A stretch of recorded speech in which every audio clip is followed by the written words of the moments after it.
amigos, correligionarias,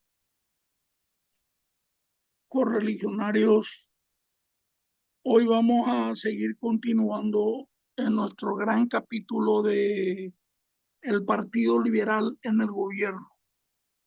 En las clases anteriores hablamos de la presidencia de Juan Bautista Gaona, que fue el primer presidente, diríamos, de la era liberal, o sea, de los gobiernos liberales. Hay muchos también que le hablan, dicen la era liberal, que tiene relación con la promulgación de la Constitución de 1870, porque era una constitución de ideología, de perfil y de proyección liberal. Pero este de la era liberal de los presidentes liberales. Juan Bautista Gaona, cuyo evento importante habíamos visto, tuvimos durante su presidencia la convención del 13 de abril de 1905, en el cual las fracciones que tenía nuestro partido, como el caso de los cívicos y los radicales, se unieron y constituyeron un solo partido llamado Partido Liberal Unido.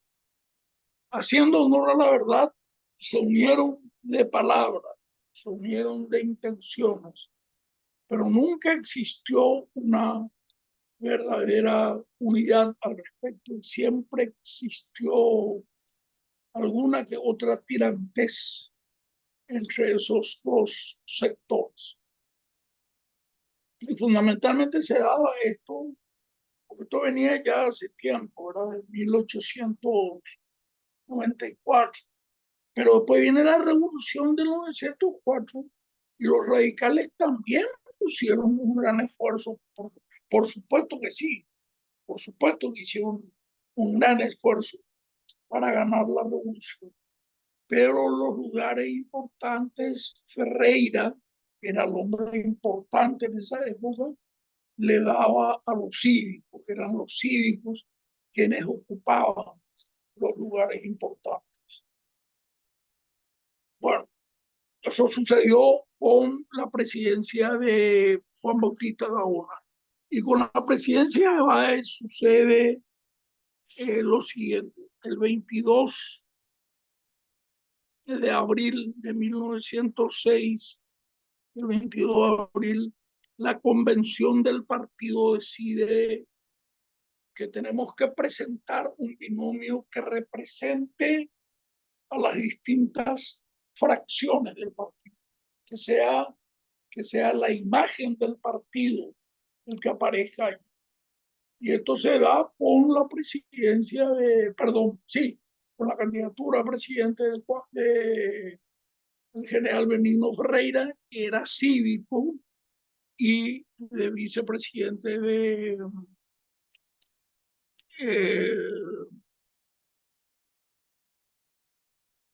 González Navero, Emiliano González Navero. Y eso se acepta en la convención del 22 de abril de 1906, y también en esa convención les había comentado, y nuevamente les repito, hace que aquellas personas que decían que fueron los que fueron desplazados en 1902 con Emilio Aceval a la cabeza, dejaran de pertenecer al Partido Colorado, porque eran colorados, pero dejaran de pertenecer al Partido Colorado y formaran parte del Partido Liberal. Eso en el 22 de diciembre. Entonces queda constituida la siguiente fórmula presidencial: Benigno Ferreira y Emiliano González Navero. En este gabinete de Ferreira estaban, lo que acabo de decir, 5 carteras había en esa época. Y de las 5 carteras estaban ubicados 3 cívicos, que era Adolfo Soler, era un hombre fuerte porque era el secretario de Ferreira y era un hombre influyente. Carlos L. Isasi y Manuel Benítez. Había un radical, que podemos decir un ex radical, porque no era más. El radical estaba enojado, estaba medio alejado de la fracción radical. El liderazgo de la fracción radical lo tenía en ese momento González Navero y no Cecilio Báez. Cecilio Báez era ministro de Relaciones Exteriores y un colorado, Guillermo de los Ríos. Colorado, por decirlo así, pero como le dije en la convención del 22 de abril de 1906, ellos se incorporaron al Partido Liberal. También Benigno Barrera tomó una decisión muy importante y una decisión amplia en llamarle a colorados, que eran personas entendidas en el asunto de límites, porque comenzaba a darse el problema con Bolivia, que realmente comienza a darse en el año 1852, al tratarse el Tratado Varela-Berg entre Paraguay y la Argentina. Y la Argentina reconocía en la extensión del río Paraguay a ambas márgenes pertenece al Paraguay, lo que sería la región oriental y lo que sería la región del Chaco actualmente, el Chaco boreal que le llamamos, porque el Chaco en sí es grande, tiene 1.000.000 de kilómetros cuadrados. Está el Chaco austral, que está hacia el sur, entre el río Salado y el Bermejo, el Chaco medio entre el Bermejo y el Pilcomayo, el Chaco boreal entre el Pilcomayo y la Llanera, allá en la frontera con Brasil, Bolivia, Río. Entonces, allí él le llama a Manuel Domínguez y a Fulgencio R. Moreno, quiere decir Fulgencio Ricardo Moreno. He visto que ahora su bisnieto, el hijo de Tuvo Moreno está promocionado para tratar de ser miembro de la Corte de Derechos Humanos de América, de Latinoamérica. Lleva el nombre de Ricardo.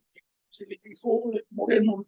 Moreno bien y probablemente habrá sido nieto de este Fulgencio Ramón, porque en el año 907 se firmó el statu quo. Statu quo era porque se marcaba un meridiano que estaba ahí en 61 grados 30 segundos más o menos, donde Bolivia no podía pasar a la derecha y Paraguay no podía ir a la izquierda. Eso es el statu quo. Ese acuerdo se conoció con el nombre de Soler Pinilla. Soler no era ministro de Relaciones Exteriores, repito, era Báez, pero Soler era el hombre de confianza de Benigno.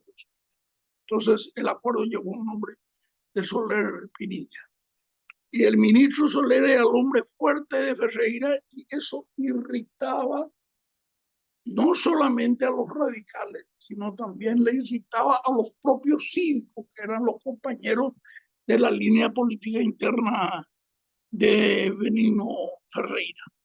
Y mientras tanto en el radicalismo iba cobrando fuerza la figura de Scher, que como les dije también en varias clases anteriores, era un militante que quizás no tenía la preparación intelectual que tenían otros, pero él era un hombre de lucha, un hombre firme, un hombre que cuando vos le golpeabas la puerta de su casa te abría, te reconocía, oye, ¿dónde están de 10? A uñeja A o solucionaban de problemas, éramos guayse y bae. Era de esa clase de gente de Tenisher, que además era un hombre económicamente hablando de mucha plata, tenía la cervecería, tenía acciones en compañías navieras, y ese diario, el diario, para la redundancia, el periódico llamado El Diario, era de su propiedad. Y ahí con él estaba Adolfo Riquelme. Había viajado a Europa para comprar armas Manuel J. Duarte, que era el que había comandado y que después se le llamó Libertad, primero Sajonia y más primero Iniciativa, y después Libertad. Y este señor dio la plata con una honradez que realmente le dejó asustado a toda la gente. Pero la mayoría de la gente cobraba un poquitito de precio, pongámosle qué sé yo, un mortero, un fusil, que costaba una X suma de dólares o una esterlina y le alzaban un poquitito para poder picar algo. Pero después estaba también lo que era eh, Viático. ¿eh? Viático. Los viáticos, claro, gracias. Los viáticos, el hecho de que vos tenés que irte al extranjero y pagar un hotel, pagar la comida, a veces tenés que pagar un taxi o alquilar un vehículo para ir a tal lugar a ver las armas. Todo este tipo devolvió exactamente toda la plata que le sobró.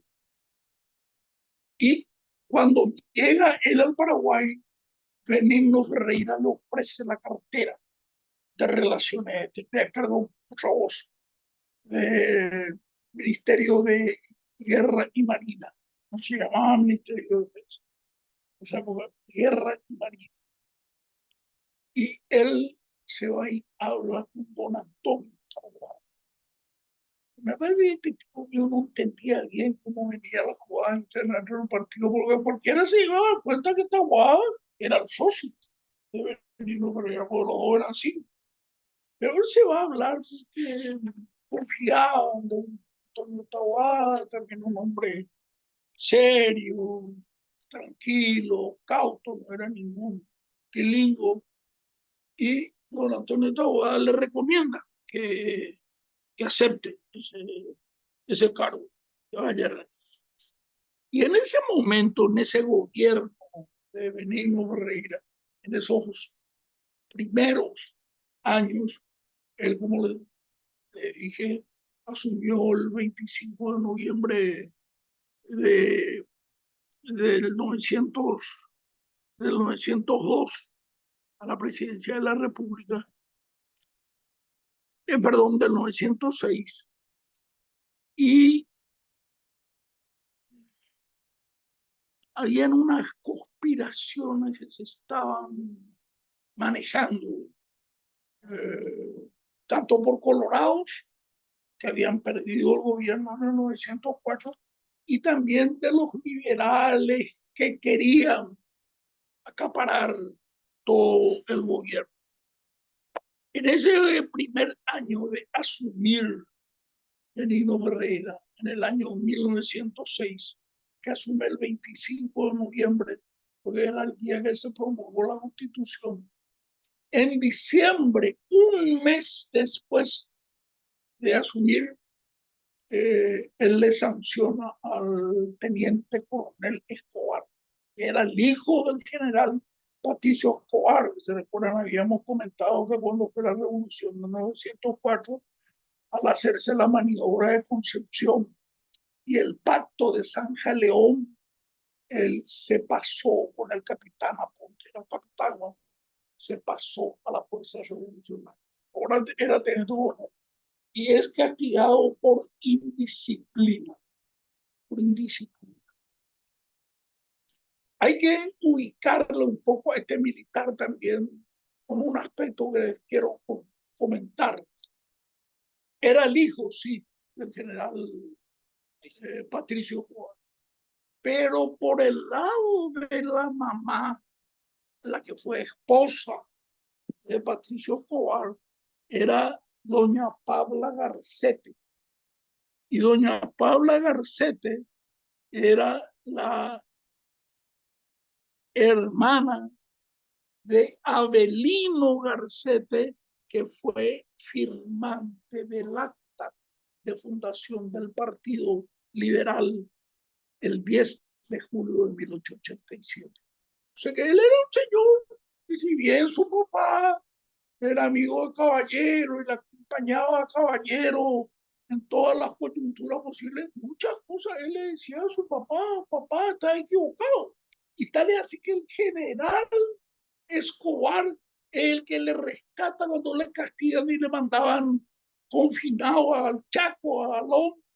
Él firmaba como presidente de la República. Se presenta inmediatamente a la capital el señor José de la Coaña, porque le pedía su cuñado, Avelino Garcete. Repito, el general Patricio Escobar estaba casada con Pabla Garcete, de familia liberal, cuyo hermano Avelino Garcete es el quinto, sexto lugar de la fundación del Partido Liberal. Firmó Avelino Garcete. Acabo que está a mi lado, digamos.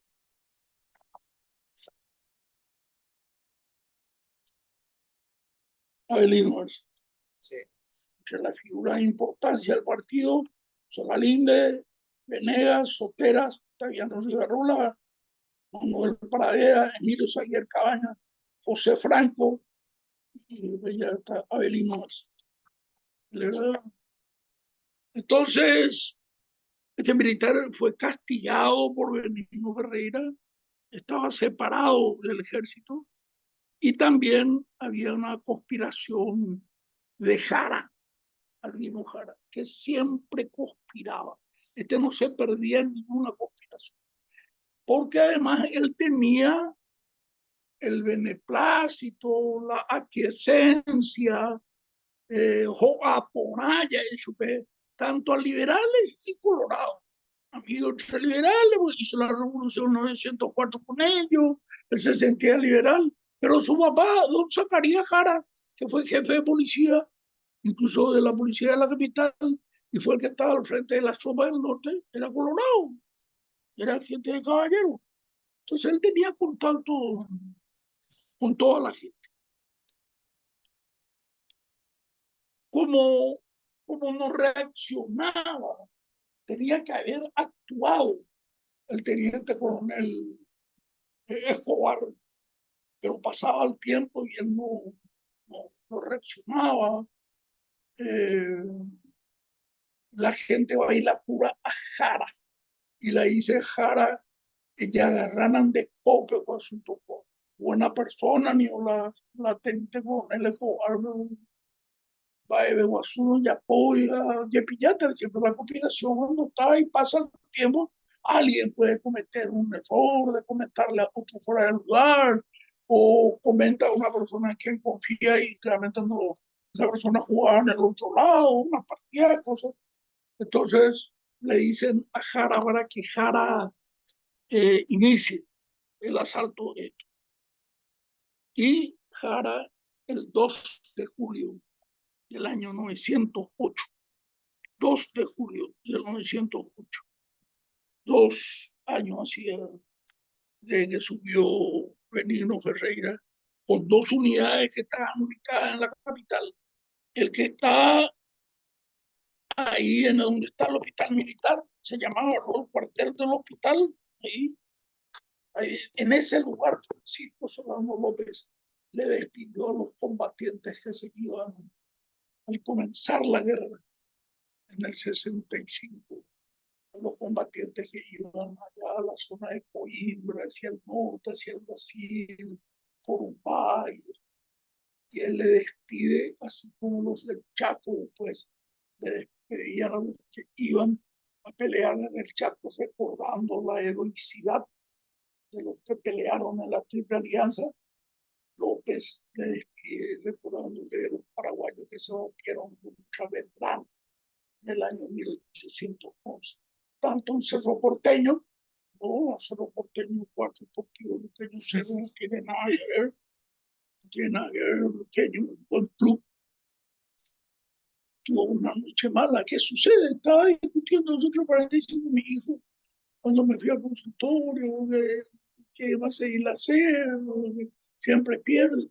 Y el fútbol es así, hay noches, tardes espectaculares y 3 o 4 días después jugas mal, porque así es el fútbol, el deporte. Eh, entonces, cuando le despide él, le recuerda a los soldados lo valientes que fueron para poder vencerlo. A Belgrano, traía más armas, más hombres, etcétera, etcétera. El cuartel del hospital. Y después está el cuartel de la escolta, donde está la Cámara de Diputados, donde estuvo antes el colegio militar, y después ahí donde está en ese cañón para que se ubiquen ahí en la barranca, y abajo, ahí estaba el segundo batallón de infantería, que también se atacó el 18 de octubre de 1891. Uno era la primera línea de infantería, el otro era el segundo batallón. O sea, estas dos unidades del hospital y el segundo batallón estaban en Asunción. Y ahí comienzan a bombardear a la policía. ¿Por qué bombardearon a la policía? Bombardearon a la policía porque ahí estaba Elías García, que era jefe de policía, que había venido de Buenos Aires, y era un hombre leal, cercano. Peare Boguío o Benigno Ferreira. Y bombardean ahí y destruyeron toda la policía, un desastre hicieron. Y incluso sale y abandona a la policía de Elías García y va hasta la estación del tren, hacia la Plaza Uruguaya, hacia atrás, diría. Pero no había, no había nada que hacer porque la policía eran poca cantidad y estaba también el cuerpo de bomberos. Los cuerpos de bomberos no debía salir con aserrín y con agua. La policía le podía prestar algunas armas que tampoco le sobraba a la policía. No tenían muchas.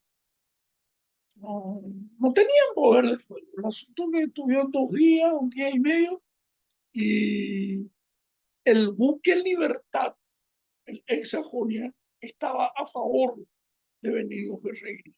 Pero ahí llegaron algunos refuerzos que vinieron también por el río y hablaron a la gente. Y realmente hubo una cosa medio confusa allí y el buque Libertad pasó también a favor de la sublevación. Por lo tanto, el amigo Ferreira preparó su valija y se fue nuevamente al exilio, donde murió, creo, en el año 1920.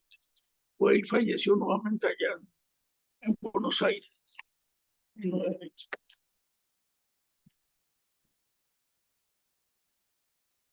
Eh, allí al caer el general doctor Benigno Ferreira, general doctor, porque era general en rango militar y también fue doctor en Derecho, abogado, y después presentó su tesis. Aparece el jarismo, al vino, el jarismo. Y a ese le llamaban el neoradicalismo, o sea, el nuevo radicalismo, porque el radicalismo histórico fuerte era el radicalismo tenía Báez, Torrens, Londra, ese grupo de gente. Así que le llamaban el neorradicalismo. Y hacen un manifiesto. Y quiero leerle para que no haya confusiones. ¿No? Confusiones. Vimos nosotros el manifiesto 904, decía todo el pueblo paraguayo que nos acompañó, etcétera, etcétera. Y acá dice, no queremos ensañarnos con los caídos enumerando las malditas perfidias. Queremos dejar constancia del carácter político del movimiento, diciendo de que él ha sido netamente liberal radical. El núcleo impulsor de la revolución ha tenido ese carácter indicado. Fue un golpe hecho por la fracción liberal radical, emergiendo como militar, y ahí dejamos una pregunta para que nuestros amigos que nos sirvan analicen un poco de un militar, Albino Jara. Si ese golpe era organizado por los colorados, con mucho respeto digo, se iban a prender detrás del saco de Albino Jara y iban a ir detrás de un militar, como fueron detrás de Caballero, detrás de Coab, detrás de Urquiza, detrás de Escudo, detrás de Molino, detrás de Peltrón, detrás de Rodríguez, sin ningún problema. En cambio, los liberales entendían que necesitaban de un hombre militar para poder derrocar a Benigno Ferreira, pero la plana mayor del radicalismo no le tragaba. No al Albino Jara, que todavía no demostraba los tilingos de vuelta. No le tragaban al militar, porque esto después va a pasar en el año 22, cuando aparece Chirife, los militares, los militares, los militares, la mayoría del ejército estaba con Chile, la mayoría del ejército, la mayoría de las regiones militares del Paraguay estaban con Chile. Y pues no le acompañó. Eso es importante que los liberales piensen. El Partido Liberal es un partido civilista, es un partido que puede claudicó en el 40 con Estigarribia, claudicó, hay que reconocer. La mayoría del directorio del partido acompañó a Estigarribia sea el candidato a presidente de la República. Pero eran militares, eso iba en contrariedad con la mentalidad civilista del partido. Muy bien, es un documento muy especial donde firman los militares en primer lugar. Albino Jara, Tomás Mendoza, que le conocían como Mendocita, etcétera, etcétera. Y después vienen los políticos. El primero en la mitad, Manuel Franco, Celia Ayala, Gualberto Pardo Puerta, Félix Paiva, etcétera, etcétera, etcétera. Como no tenía control, no era el directorio, ya terminó la revolución, ya le echaron a Benigno Herrera. Pero ahí Albino Jara hace crear un comité revolucionario, pero ahora tener una especie de comité político y controlado políticamente, constituido por Albino Jara, en primer lugar, Adolfo Riquelme, Patricio Alejandrino Jobar, militar, Manuel Franco, Gualberto Cardús Puerta, Félix Paiva y Eusebio Ayala. Se disuelve el Congreso, se disuelve y se dispone la presidencia de Emiliano González Navero, porque en el 906 subieron Benigno Ferreira y González Navero de vicepresidente. Acá se le echó a Benigno Ferreira y entonces subió González Navero, un liberal que murió el 18, Emiliano González Navero. Falleció el 18 de octubre del 64, casado con una señora de apellido Lima. Sube de presidente González Navero y en mediados del 908, esta es una presidencia que hay que atender bien el relato, esforzarme, seguir puntillosamente por fecha por acá. Sucedieron muchísimas cosas. Tenemos que estar al pie. A mediados de julio de 1908, Gondra vuelve de Brasil, de Río de Janeiro, bueno, fue la capital de Río de Janeiro, no era Brasilia, y retorna al Paraguay. Deja su cargo de embajador, etcétera, etcétera. Y evidentemente el líder del partido era él. Gondra era el líder del partido, pero no estaba en ese momento la decisión Es capaz si estaba en ese momento la decisión, renunciaba también González Navero y el Congreso le elegía a Gondra. Es capaz, no sé, no sé, no sé. Aunque no creo, porque Gondra era una persona que no le gustaba esos pases militares. Era un hombre civil, demócrata. Se prepara una reunión en el Teatro Hoy Municipal.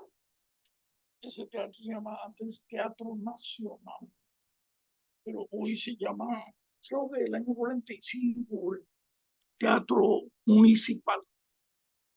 Se prepara una reunión para el 15 de agosto del 908 a la 1 de la tarde, donde Gondra, delante del público presente, iba a asumir la conducción, del liberalismo radical gondrista, a la liberal radical gondrista.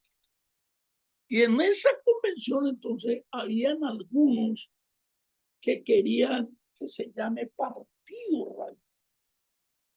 Creo que ayer como el sin radical y dejar de lado, eliminando la palabra liberal.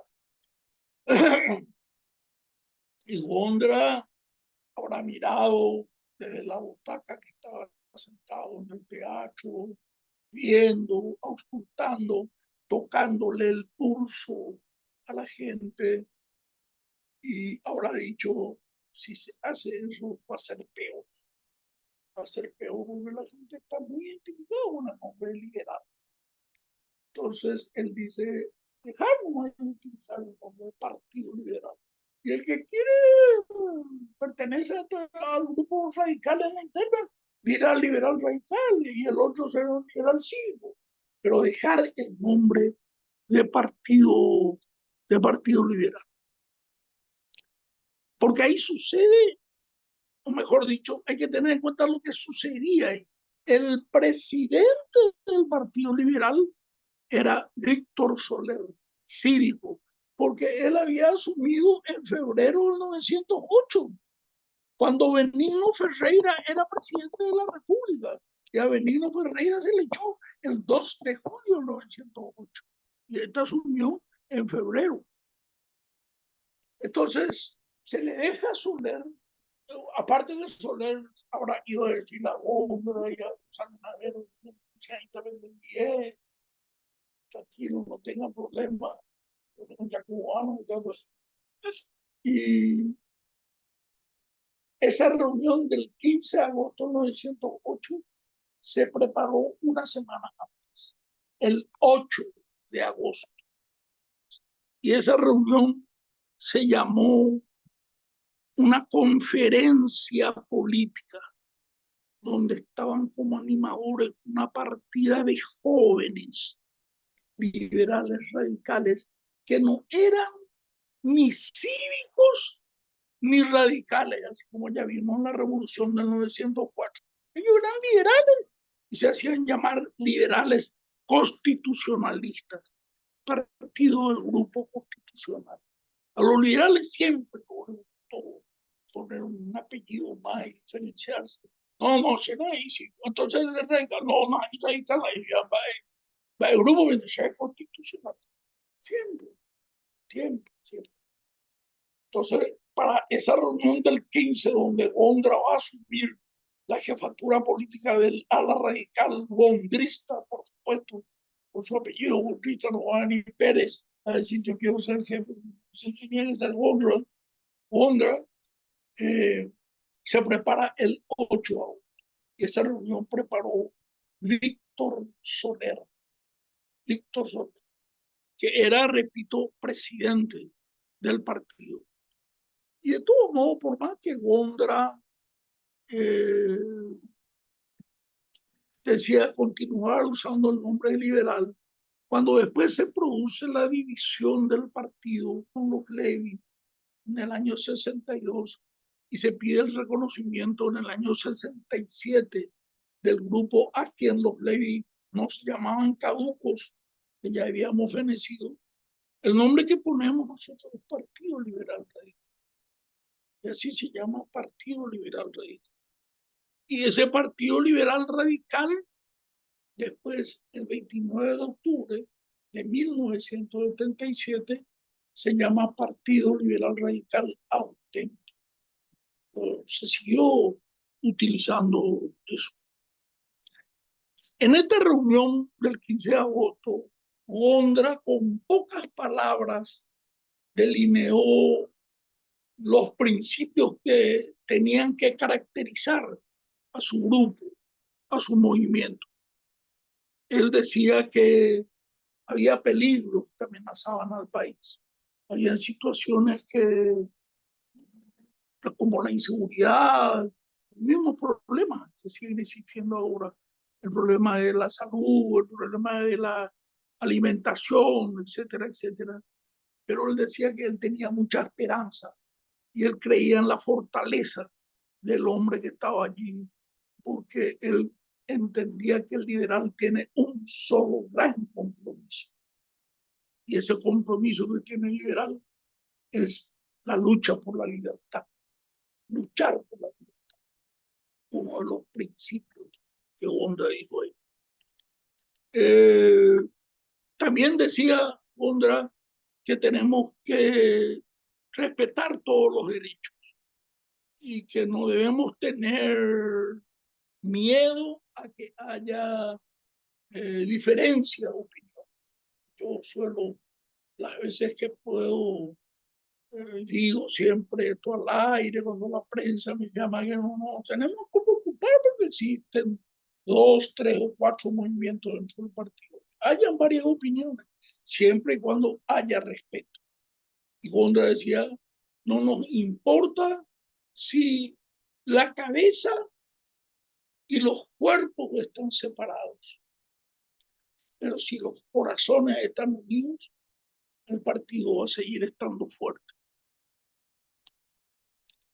También decía de que tenemos que reconocer el pasado íntegro del país.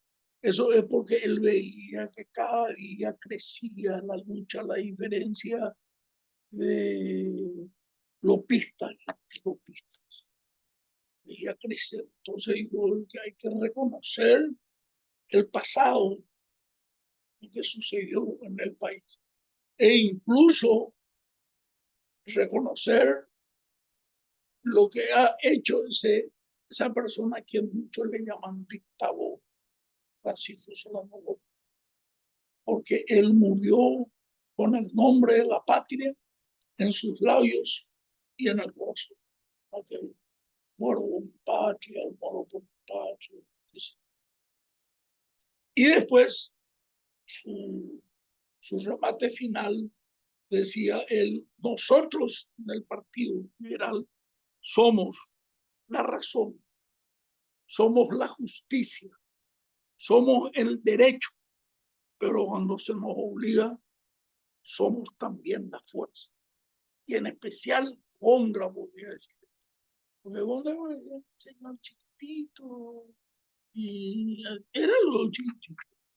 No, no, no tenemos que tener miedo de enfrentarnos con la gente, de pelear. Y nosotros decimos que tenemos el derecho, tenemos la justicia, tenemos la razón, pero a veces te obligan a pelear y bueno, hay que salir a pelear. Eso mantiene. Ahí hablaron unos cuantos oradores antes del cierre que hace Gondra, ellos lo eligió Ayala, Modesto Ullari, y nadie le hizo mención a Antonio Taboada, el eterno presidente del partido, porque era de los cívicos y había una marcada diferencia de los cívicos, y también a Báez, también a Cecilio Báez. No le hicieron mucho caso. Y se ratificó ese directorio de orientación radical, como les dije, con la presidencia de Víctor Soler, que él fue nombrado durante la presidencia de Benigno Ferreira, por eso estaba en ese cargo, que fue nombrado presidente. Vicepresidente entró Wondra y secretarios del directorio entraron Eligio Ayala y Modesto. Y dijo Ayala y Modesto. Usaba un argumento, no sé, decía yo estoy enojado con los radicales porque le echaron a Benigno Ferreira. Pero ya estaba enojado. También había comentado yo en varias oportunidades que en el último periodo del gobierno general Juan Escurra, habiendo una disposición del partido como ahora, por ejemplo, para esos senadores que tengan cuidado de no hacer tal cosa, en este caso, no prestar servicio a ningún cargo que te ofrezcan, pues se fue embajador a México y a los Estados Unidos. Y eso a mucha gente no le gustó mucho. Acá siguen conspirando a la presidencia de, del, del que era vicepresidente ¿cómo se llama? De, de Benigno Ferreira, que era González Navero. Estaban conspirando la gente y hay una conspiración, lo que le llamaban los grupos de clases. Esos son clases.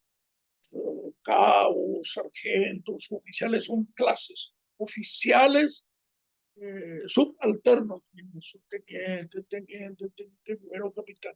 Oficiales mayores, mayor, teniente coronel, general. Y esos que estaban ahí, cabos, sargentos, estaban conspirando. Y ellos lo que querían era eh, restituirle a las autoridades que le hicieron viajar en julio. No era una conspiración realmente de Colorado, pero el que les manejaba ellos sí era un dirigente colorado, José Gil, el hijo de Juan Bautista Gil, el hijo de Juan Bautista Gil.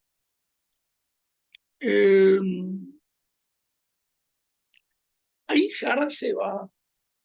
Estamos ubicados en septiembre del 908. Y esa conspiración debía estallar el 21 de septiembre. Y ahí se va Jara en los primeros días de septiembre de 1908 y habla con las autoridades de lo que hoy sería la Junta de Gobierno, las autoridades del Partido Colorado. Y le dice, usted lo que tiene que hacer, porque si no la gente le va a venir, le va a caer a usted, le va a llevar preso a todo, es quitar un documento de ustedes. Dicen que ustedes no están conspirando, ni van a conspirar, aunque Jara sabía que sí estaban conspirando. Y la gente, bueno, hasta luego, y la gente de los Colorados se sinceran y que el 9 de septiembre negaba todo tipo de participación, bla, bla, bla. Pero ellos formaban parte de, de una, de una conspiración que se estaba.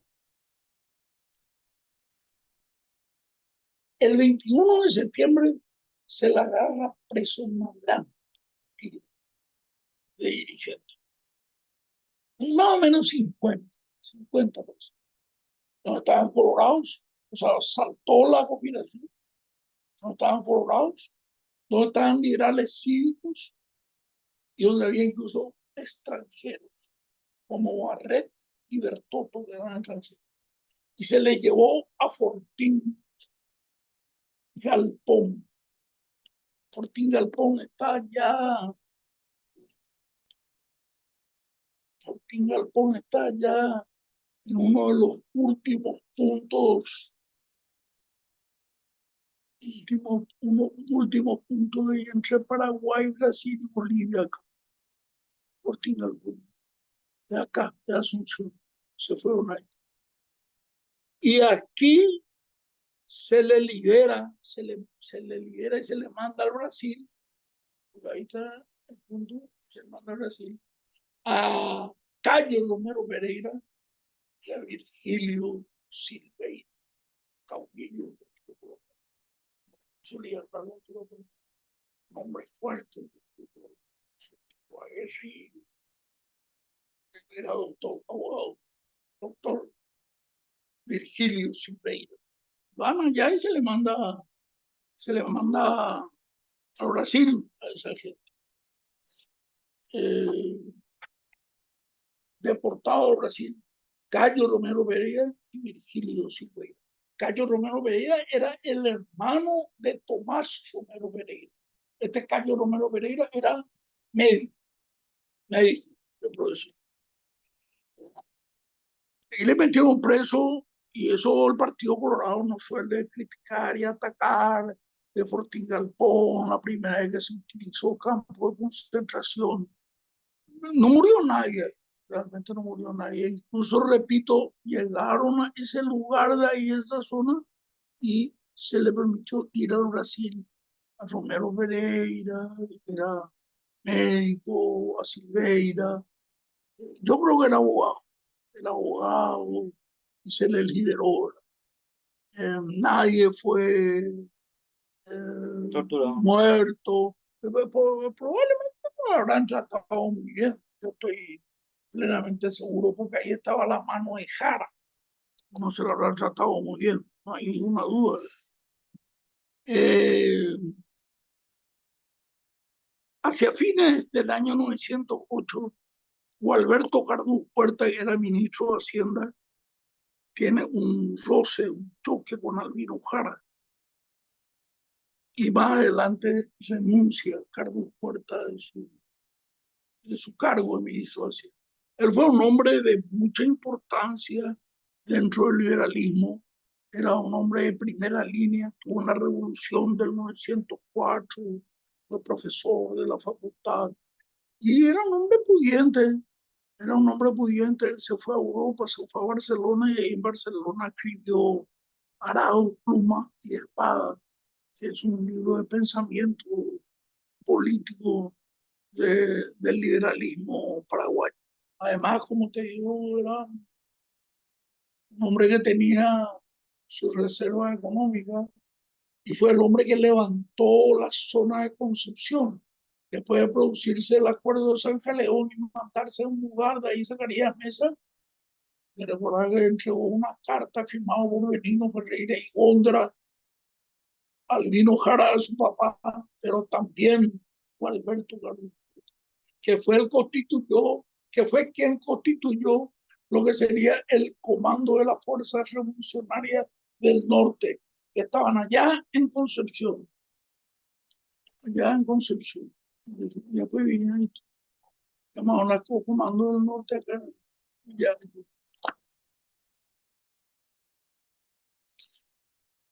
Muy bien.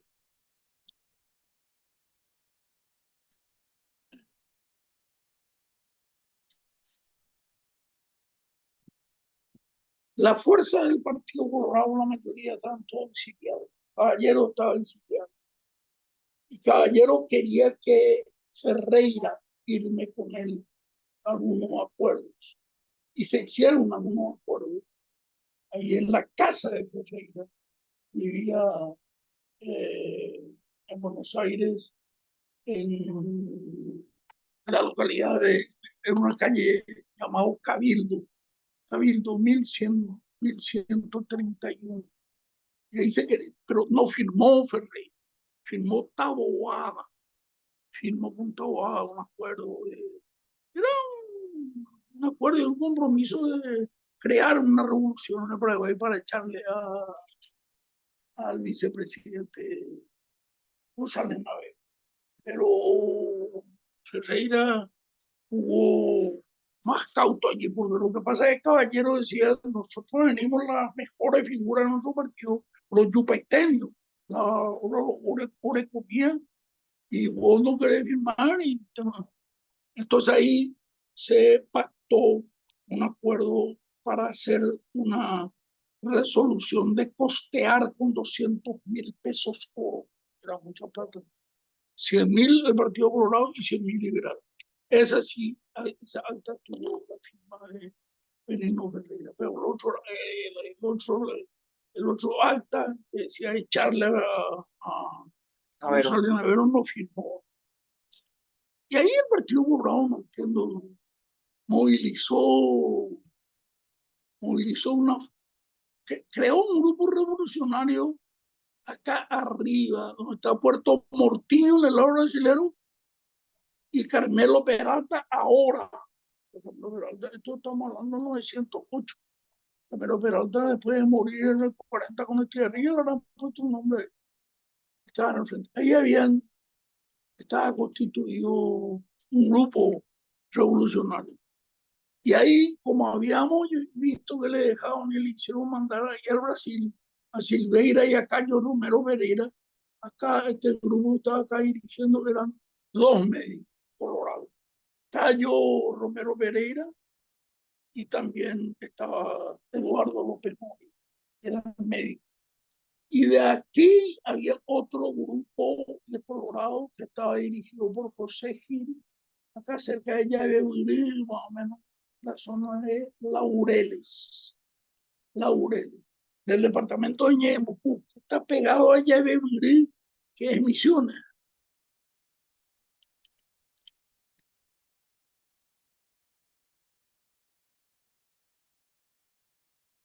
Que es Misiones. Esta es la zona, este amarillo que está acá, es una especie de bota, es Ñemucú, y este que está al lado mío, verdecito, es Misiones. Misiones. Estaba pegado ahí. Y ahí estaba el Gil con 700, 800 hombres, más o menos, en Laureles. Y también la defensa de los liberales. El asunto de los guías tuvo que mandarse mudar de ahí y le rajaron. Pero también hay algo más en esta historia, por eso dije que es importante atender esto. El 12 de abril, el 12 de abril de 1910 se declara una amnistía general para todos los que estuvieron conspirando, tuteando en contra tuya, tus contrarios, todo, amnistía, y hay por ambas, 12 de abril. Y el 25 de mayo de 1910 viaja a la Argentina para las festividades del centenario Adolfo Pizarro, que se reúne con Caballero y Ferrer. Y le dice, si quieren volver al Paraguay no hay problema, ya hay una amnistía general, le damos plena seguridad de custodio para usted, nadie le va a hacer nada malo, bla, bla, bla, bla, bla, bla, bla, bla, bla. Vuelve él al Paraguay y después el 15 de junio le envía unos telegramas a Caballero y a Ferreira como diciéndole, obedece, y ellos deciden que el pacto firmado entre ellos todo seguía en vigencia. Seguía en vigencia el entendimiento que hubo entre Caballero y Ferreira.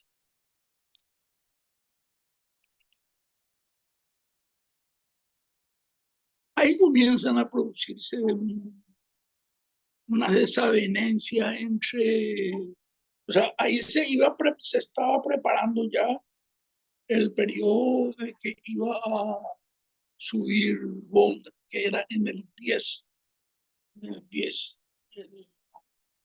de 1906 al 10 era el de Benigno Ferreira, que completó González Navero, y de 1910 al 14 el nuevo periodo.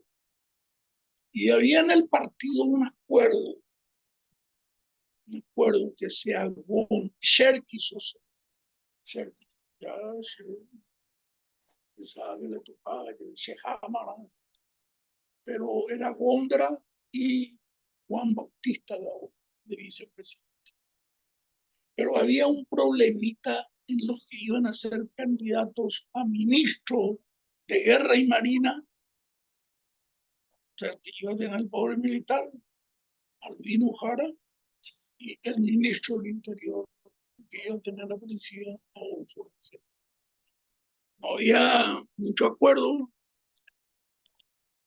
Gondra le plantea a Adolfo Riquelme: ¿vos estarías de acuerdo si yo te doy una, una embajada?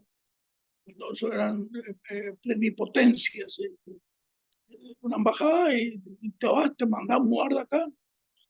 Sí, no hay ningún problema.